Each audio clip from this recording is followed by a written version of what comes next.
ఇకపై ఇతడు నా భక్తుల జోలికి రాకూడదు. ఇది నేను శాసిస్తున్నాను ఇక్కడ.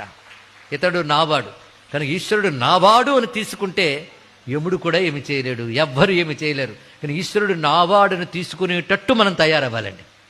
ఈశ్వరుడు నావాడు అనుకోవాలంటే మనం ఏం చేయాలంటే మనం ఈశ్వరుని వారము అనే భక్తి పెంచుకుంటే దొరికిపోతాడు ఇక్కడ. కనుక ముందు ఈశ్వరుడు నావాడు అనుకో, నేను ఈశ్వరుడి వాడిని అనుకో.